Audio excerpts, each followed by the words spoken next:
Hello बच्चों, कैसे हो आप सब। तो आप सबका वेलकम है आपके अपने चैनल पे। ये क्वेश्चन पे हमने एंड किया था, इस क्वेश्चन से ही स्टार्ट करते हैं। तो पहला part a plus B minus C आप सब सॉल्व कर चुके होंगे, नहीं तो अभी भी आप पॉज करके आंसर चेक कर सकते हैं। 3 + 5 8, यहाँ पे i नहीं है तो खाली 8i। 4j + 12j 16j, 16 - j 15j बचा। 0 0 + k, तो +k हो गया। आपका कोई एरर है तो ध्यान से प्लस माइनस करना, कुछ मेरी गलती हो तो कमेंट कर देना, उसे ठीक कर लेंगे। a + b का मैग्नीट्यूड, तो मैग्नीट्यूड ऑफ a निकालिए। वैल्यूज देख के दी गई थी 3 और 4, तो √3² 9, 4² 16, 5 आंसर आ गया। सिमिलरली जब आप b करेंगे तो b के लिए √25 + 144, ये 13 का पाइथागोरन ट्रिपलेट था, डायरेक्टली हम सॉल्व कर सकते हैं। तो a और b के मैग्नीट्यूड को जब आप प्लस करेंगे तो आपका आंसर 18 यूनिट्स आएगा। उसके बाद थर्ड पार्ट में c - a, ये ट्रिक दिया गया था। अगर इसको आप ध्यान दो, मैं सॉल्व नहीं करने वाला। c - a - b, अगर मैं माइनस कॉमन ले लूं तो a + b और -c बन गया, यानी कि ये इसी का आंसर था, बस माइनस में आना था। तो -8i -15j एंड -k, अगर आपने पूरा सॉल्व भी किया है तो भी चलेगा। फोर्थ पार्ट डॉट करना था a और b को। 3 5 15, 4 12 48, 48 58 63 यूनिट्स आंसर आ गया। फिफ्थ पार्ट के लिए cos थीटा की वैल्यू हमारी होती है a.b divided by a magnitude and b magnitude. तो a.b आप निकाल चुके हो 63, a का मैग्नीट्यूड और b का मैग्नीट्यूड भी निकाल चुके हो। 5 × 13, तो 63 / 65, cos थीटा 63/65, थीटा की वैल्यू cos इनवर्स 63/65, यहीं पे आप छोड़ सकते हो, ये वैल्यू टेबल में नहीं है, 0 पॉइंट समथिंग है, तो इसको आप सॉल्व करोगे अगर, तो ये आंसर आपका समथिंग 45 डिग्री से ऊपर जाएगा। ठीक है, तो अप्रोक्सीमेशन आपको कर सकते हो, नहीं तो यहीं पे आंसर छोड़ सकते हो, बिल्कुल टेंशन ना लें। तो इसमें से आप जरूर मुझे बताएं कि इन 5 क्वेश्चंस में से पूरे 5 किस बच्चे के आए हैं। जिसके पूरे 5 सही है, डेफिनेटली उसका वेक्टर्स इस पोर्शन में कोई डाउट नहीं है, क्लास 12th में उसका ये पार्ट क्लियर हमेशा रहेगा, क्योंकि हमें डरना नहीं है। मेरा पिछला वीडियो आपने देखा होगा, नहीं देखा तो आप पहले वो जरूर देख लो, नहीं उसमें आपको वेक्टर स्ट्रांग है तो आप यहीं से स्टार्ट कर सकते हो। मेरा ऑब्जेक्टिव वेक्टर सिखाने का हर बच्चे को यही है कि क्लास 12th में किसी भी पॉइंट पे हम शिवर ना करें, हमें आता हो। तो इसको आप एक बार नोट करना चाहें आप नोट कर सकते हैं, और नोट करके फिर कुछ गलतियां हैं तो उसको रेक्टिफाई कर लीजिए। ठीक है जी, तो इसके बाद हम नेक्स्ट पार्ट स्टार्ट करते हैं। तो इस पे एक बार आपको पॉज करते हैं। हाँ जी बच्चों, तो आपके वो सारे पार्ट क्लियर हो गए, addition, subtraction, magnitude, unit vector क्या होता है, डॉट प्रोडक्ट क्या होता है। डॉट प्रोडक्ट के बाद हमारा एक टॉपिक आता है very very important, cross product. Cross product का दूसरा नाम हमारा वेक्टर मल्टीप्लिकेशन भी होता है। आप कहोगे सर पिछली बार भी तो वेक्टर को ही मल्टीप्लाई कर रहे थे, पर वो वेक्टर को मल्टीप्लाई करके रिजल्ट स्केलर आ रहा था। इस बार जब मैं ए वेक्टर और बी वेक्टर को क्रॉस करूंगा तो इसका जो रिजल्ट आएगा, रिजल्ट जैसा भी आए वो रिजल्ट एक वेक्टर होगा। फर्स्ट वीडियो के अंदर आपने डॉट प्रोडक्ट तक देखा, basic. Second video basic cross product की होगी। थर्ड वीडियो जो आप देखोगे वो दोनों को क्लब किया जाएगा। बहुत इंटरेस्टिंग, बहुत इंपॉर्टेंट पार्ट होगा वो, ध्यान देना। तो फिलहाल बेसिक्स के अंदर अगर बात करें तो अगर आपके बेसिक स्ट्रांग है वेरीफाई कर लेना, और अगर वीक है तो सीख लो जी, स्टार्ट। तो वेक्टर मल्टीप्लिकेशन के अंदर बहुत कोई रॉकेट साइंस नहीं है, बस इतना याद रखना कि vector multiplication of two vectors will be a vector, ये वेक्टर फॉर्म में आता है। ओके, एग्जाम्पल से स्टार्ट करते हैं। तो आपके पास for example 2i + 3j + 4k और बी वेक्टर के अंदर i + j + k, लेटेस्ट से ऐसा एग्जाम्पल लिया। तो इसके दो मेथड्स हैं, मैं दोनों मेथड्स इसी वीडियो में कवर करूंगा। आपकी चॉइस है आपको किससे करना है, और लास्ट में बताऊंगा भी कि किससे करने में फायदा है। ए वेक्टर क्रॉस बी वेक्टर, तो अभी आप क्लास 12th में अगर आ रहे हैं फिर तो आपको बहुत हेल्प हो जाएगी। अगर आप क्लास 11th में भी हैं तो कोई दिक्कत नहीं। इसको हम डिटरमिनेंट फॉर्म कहते हैं। इसके अंदर 3 रोज एंड 3 कॉलम्स होते हैं। पहला row fix i cap, j cap, k cap. Vector की वैल्यूज जो इसके कोफिशिएंट्स हैं वो आप लाके नीचे रखिए। 2 + 3 + 4, एक को जानबूझ के माइनस कर देते हैं, 1 -1 + 1। ठीक है, स्टार्ट। अब इसको समझने के लिए ये डिटरमिनेंट है क्या, तो आपको मैं छोटा सा एग्जांपल देता हूं। फॉर एग्जांपल ABCD, ये 2/2 का डिटरमिनेंट है। ये 2/2 के डिटरमिनेंट को क्रॉस मल्टीप्लाई किया जाता है। क्रॉस, A जाएगा D के पास, B आएगा C के पास, तो A × D AD - B × C BC। इनको आप सॉल्व करेंगे। एग्जाम्पल लेट्स सी, आपको कितना क्लियर हुआ? 1 2 5 6, बताइए क्या आंसर होगा। तो अगर आपका आंसर ये है कि 6 - 10, तो आपका आंसर बिल्कुल ठीक है, -4, बिल्कुल ठीक। इसको मॉड्यूलस से कंफ्यूज ना हो, ऐसा नहीं है कि इसका आंसर माइनस नहीं आ सकता, आ सकता है। ये एक मैथमेटिकल टूल है, ठीक है।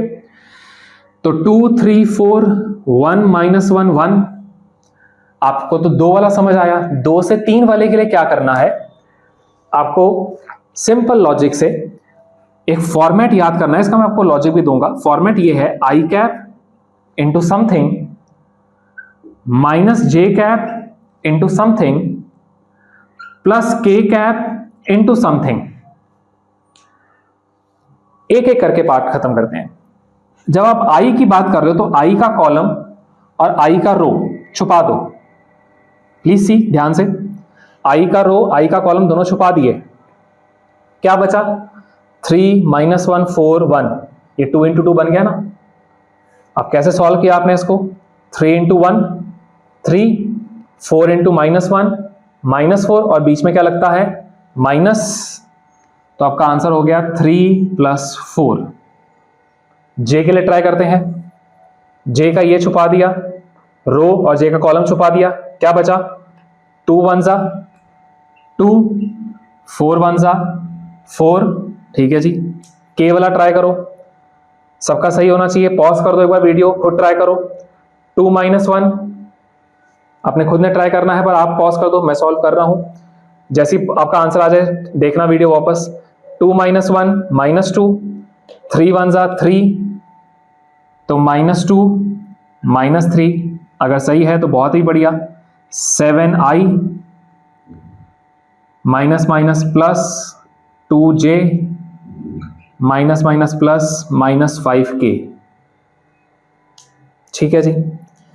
एक बात खाली याद रखने वाली कि सर ये माइनस क्यों है, तो इसका बहुत सिंपल सा रीजन दे रहा हूं। ये हमारा मैथमेटिकल टूल है, बट फिलहाल इस वाले की अगर आप बात करें तो इसका रो और कॉलम का नंबर चेक करो। आप कहोगे sir first row first column, दोनों के नंबर को ऐड करो। 1 + 1 2, इवन है तो प्लस ही रहेगा, जैसा है वैसा ही रहेगा। इसको चेक करो, first row second column, first row second column 1 + 2 3 हो गया, जैसा है उसका उल्टा साइन आएगा, इसलिए हम -j याद ही कर लेते हैं। k की बात करो, फर्स्ट रो थर्ड कॉलम, तो first row third column 1 + 3 4, even है तो सेम ही रहेगा। आप इसको फिलहाल फॉर्मेट याद कर लो, i × something -j × something plus k × something. दूसरा मेथड भी है, ये अगर टफ लगे वो कर सकते हो। तो ये आपका फाइनल बच्चों आंसर है। ए वेक्टर क्रॉस बी वेक्टर का ये रिजल्ट है। अब ये इसका वेक्टर फॉर्म है। अगर आपको चाहिए कि सर इसका मैग्नीट्यूड कितना है तो वो भी आप सबको अब आता होगा। अंडर रूट 49 + 4 + 25, तो इसको आप सॉल्व करें 75 एंड 78 इसका ये आंसर है। 2√13 नहीं, 2 × 39 बार नहीं आ पाएगा। ठीक है जी, आई होप आप सबको क्लियर है ये बात। अगर आपको क्लियर है तो उसके दूसरे मेथड पे चलते हैं। इसी क्वेश्चन को कर सकते हैं, लेकिन उसमें एक खास बातों को पहले मैं नोट कराऊंगा। तो आपको ये क्लियर है? ओके। अब एक ऑल्टरनेट मेथड,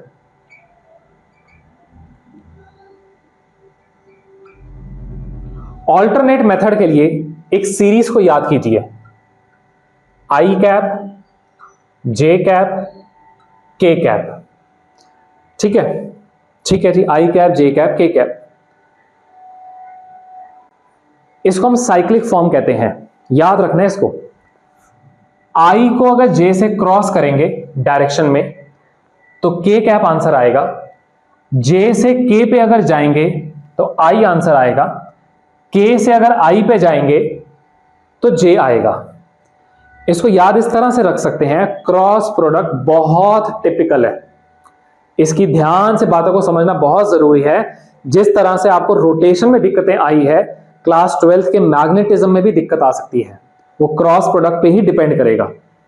तो याद रखें, मैं को सिंपल आपको बता देता हूं। आप सबके सामने एक्स एक्सिस, आप सबके सामने y axis, right hand x axis की तरफ रखो, फिंगर्स को कर्ल करो वाई एक्सिस की तरफ, तो जो थंब है वो जेड एक्सिस का आंसर दे रहा है। प्लीज मेरे साथ कीजिए, X axis cross Y axis, answer is Z axis. Check करो, X axis cross Y axis, answer is Z axis. Cross product तीनों एक्सिस का इस्तेमाल करेगा, पहला थंब रूल है ये। अगर आप कहोगे सर जे इंटू के क्या होगा, जे क्रॉस के, तो जे क्रॉस के करोगे आंसर अभी भी के है, लेकिन माइनस के है। स्टार्ट कर सकते हो आप, यहां पे रखोगे, जे पे हाथ सीधा है, थंब को फिलहाल आप मत देखो, जे पे हाथ सीधा है, जे से आई पे आओ, कर्ल करो, तो थंब कहां जा रहा है, सामने, क्योंकि माइनस आंसर आना है। ठीक है, तो यहां पे मैं लिख भी देता हूं कि पहले रूल को याद, ये इसको याद करना पड़ेगा बच्चों। तो आई क्रॉस जे हमारा के कैप, जे क्रॉस के हमारा आई कैप, के क्रॉस आई हमारा जे कैप। डन। ध्यान दें, इसके अलावा कुछ भी कर लो, जे क्रॉस आई कर लो तो माइनस के हो जाएगा, आई क्रॉस के कर लो माइनस जे हो जाएगा, के क्रॉस जे कर लो माइनस आई हो जाएगा। एक बात में डाउट आ रहा होगा कि सर क्या होगा जब आई क्रॉस आई, जे क्रॉस जे, के क्रॉस के करें। तो उसके लिए मैं आपको पूछना चाहूंगा कि आपको याद है ए डॉट बी का फॉर्मूला क्या था?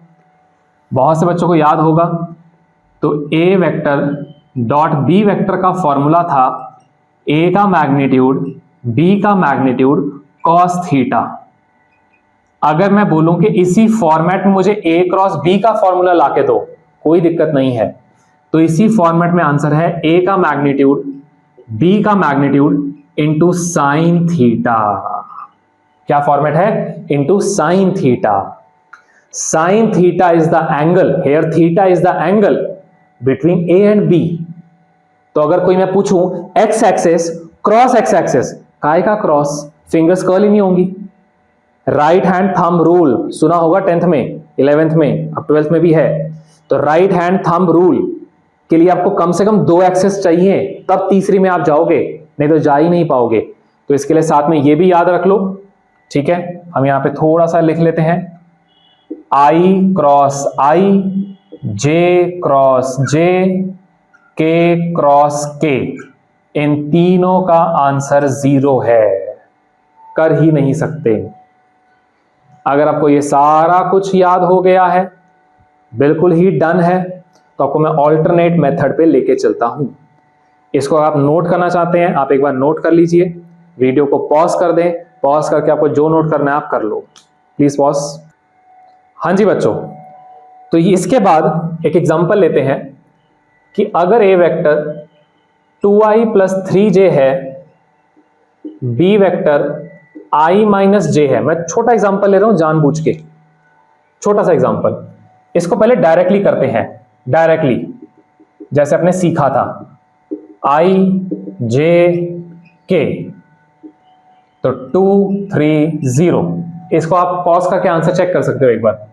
1 - 1 0 start, i into something, j into something, k into something. तो i के लिए करेंगे, लो जी बाय बाय। j के लिए किया, लो जी बाय बाय। k के लिए किया, हाँ -2 - 3 -5 k cap is your answer. I hope कोई डाउट नहीं, ठीक है जी। Now alternate 2i cap + 3j cap cross distributive property जैसा i - j। बताओ जी, सबसे पहले क्या करते हो आप लोग? 2i क्रॉस i - j के साथ plus 3j cross i - j के साथ। बिल्कुल जैसे वो बेसिक मैथ्स। सबसे पहले इन दोनों को i क्रॉस i क्या अलाउड है करना? नो, तो i क्रॉस i अलाउड नहीं है, bye bye. i cross j, पहले directions, i cross j allowed है? हाँ जी है। i क्रॉस j क्या होता है? k। मैग्नीट्यूड्स 2 इंटू -1 -2, ठीक है। इसमें आ जाओ, j क्रॉस i अलाउड है? नहीं, अलाउड नहीं है। क्या होता है? -k cap. 3 इंटू 1 क्या होता है? 3। आंसर क्या आ गया? -5k cap. Which ever you feel better, आप उसको ऑप्ट कर सकते हो। वापस रिपीट कर दूं, पहला वेक्टर क्रॉस दूसरा वेक्टर, पहले वेक्टर का पहला टर्म, दूसरा पूरा वेक्टर, दूसरे वेक्टर पहले वेक्टर का दूसरा टर्म, दूसरा पूरा वेक्टर, डिस्ट्रीब्यूटिव प्रॉपर्टी। थोड़ा आराम से इसको करें। सबसे पहले इस क्वेश्चन के अंदर डायरेक्शंस को सॉल्व किया करो, जिसके लिए मैंने ये सारा कुछ बताया है। एक बार डायरेक्शंस हो जाती हैं, उसके बाद आप लोग मैग्नीट्यूड्स को मल्टीप्लाई कर दो, डन। मेरे हिसाब से मैं आपकी जगह अगर हूं, छोटे मोटों के लिए ये वाला मेथड सूट करेगा। जो बड़े होते हैं जिसमें ये भी 3 ये भी 3, उसमें इसमें भी बहुत टाइम लगेगा, उसमें आप यही कर लो, दोनों मेथड्स तैयार कर लो। हाँ, बट एग्जाम में छोटे क्वेश्चन ज्यादा आते हैं तो ये ज्यादा प्रेफर होगा, उसमें जल्दी हो जाएगा। आंसर दोनों में सेम आना है, ये हमारा फाइनल आंसर है। क्या आप सबको ये क्लियर है? जरूर कमेंट करके बताएं कहां दिक्कत आ रही है। क्लियर है तो प्लीज बताएं कि क्लियर है, ताकि आगे उस पर वर्क किया जाए। इस वीडियो को अगेन हम यहाँ पे एंड करेंगे 1 या 2 क्वेश्चंस के साथ, और उन क्वेश्चंस के बाद नेक्स्ट वीडियो के अंदर डॉट और क्रॉस की कुछ ट्रिकी बातें। अब ये खत्म नहीं हुआ है, बट यस ऑलमोस्ट खत्म है। तो यहाँ पे आपको एक छोटा सा क्वेश्चन दिया जा रहा है, बहुत छोटा सा। ए वेक्टर की value i - 7j cap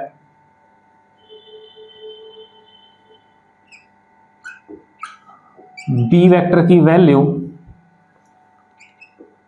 2i - 3j cap, find a cross b। Second question, if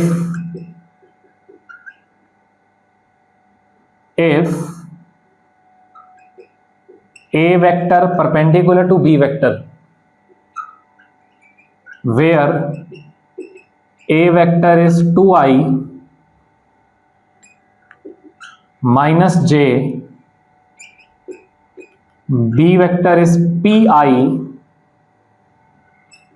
plus 2j, तो आप मुझे p की वैल्यू बताइए। इस सवाल के लिए मैं हिंट जरूर दूंगा, कुछ बच्चों को आता होगा, मोस्टली को आता होगा, पर हिंट ये है, यहां पे आप a और b की वेक्टर की वैल्यूज देख रहे हो, तो एक वेरिएबल है p, उसी को निकालना है। दोनों वेक्टर्स आपस में परपेंडिकुलर है, सामने है लॉजिक। अगर दो वेक्टर्स, यहां पे सोचने वाली बात है, दो वेक्टर्स परपेंडिकुलर है तो ये करके फायदा है या ये करके फायदा है, एक बार ये सोचना, प्रॉपर हिंट नहीं है। फायदा उस चीज का होता है जो जीरो हो जाती है, बर्डन कम हो जाता है हमारा। तो कौन सा लगाऊं, या तो डॉट लगा के आंसर आएगा या क्रॉस लगा के आएगा, ये हम नेक्स्ट वीडियो में देखेंगे। यहीं तक हमारी ये वीडियो है। चैनल के साथ जुड़े रहें। जो भी क्वेरीज है आप उसकी कमेंट बॉक्स में डाल सकते हैं। स्क्रीन पे आपके पास नंबर भी आ जाएगा, आप कनेक्ट हो सकते हैं। कनेक्ट होकर जो भी आपकी क्वेरीज है, एजुकेशनल रिलेटेड, कोई और दिक्कत है, कोई स्कूल वैल्यूज में दिक्कत आ रही है, फिजिक्स में कुछ टेंशन हो रही है, कुछ वायरल फीवर जैसा हो रहा है फिजिक्स में, उसके लिए आप बिल्कुल कनेक्ट हो सकते हैं। क्योंकि ये फिजिक्स ऐसा सब्जेक्ट है जिसमें फियर नाम की तो कोई जगह ही नहीं है। ये फियर अगर आया है तो ये हमारे एनवायरनमेंट में रह के आया है, एनवायरनमेंट से सुन के आया है। सब्जेक्ट में कोई दिक्कत नहीं है, इसके साथ आपको प्यार हो जाएगा। बस इसको प्यार से एक बार पढ़ के देखो, ठीक है जी। तो मिलते हैं नेक्स्ट वीडियो में, तब तक ऑल द बेस्ट।